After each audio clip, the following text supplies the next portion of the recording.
Ethiopia's natural beauty is threatened partially because poor communities send their cattle in to graze and cut the trees for fuel in protected lands. By increasing ecotourism and ensuring poor communities benefit from it, people will be economically stable and less likely to damage the protected areas.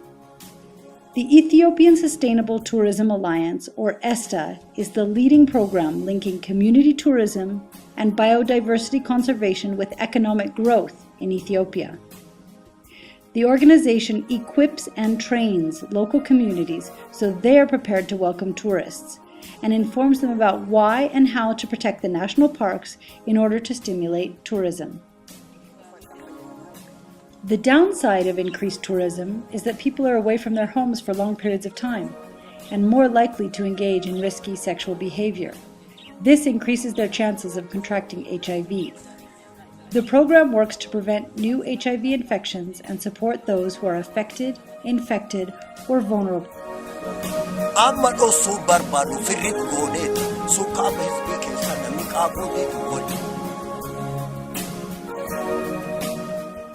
ESTA has trained community volunteers to provide information about how to avoid contracting HIV.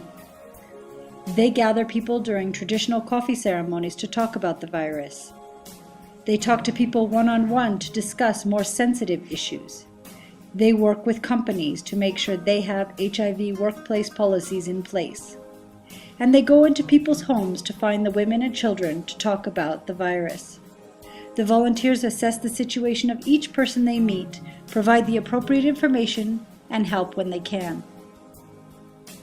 Balainesh was constantly sick. She went to many different hospitals to see what was wrong, but it was only when ESTA staff visited her in her home and described the symptoms of HIV that she realized she might have the virus.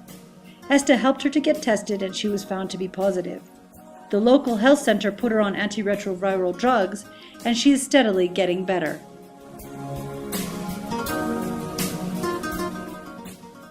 ESTA is making sure that those affected, infected, or vulnerable to HIV have a way to earn income by engaging them in either ecotourism or biodiversity conservation.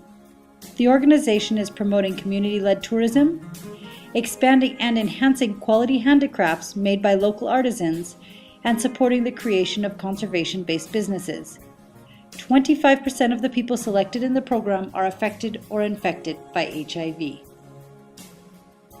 ESTA supports people affected by HIV to get involved in tourism. They train them to be, for example, guides, cooks, horse handlers, and boat operators. The organization also supports artisans with training on business skills and techniques so that their products appeal to tourists.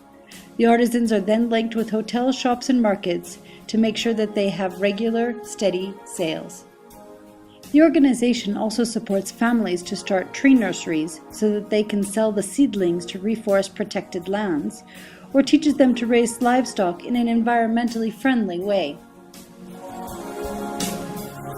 ESTA is the first to introduce keyhole gardens to Ethiopia, another environmentally sound business support. They are small gardens that are easy to build and maintain and require very little water to keep. The produce beneficiaries grow feeds the families and is sold in markets or to tourist lodges for more income. The vegetables can be harvested all year long and are perfect for drought-prone areas. ESTA's unique program is building resilient, empowered, and skilled communities that are equipped to welcome tourists and protect the environment and themselves.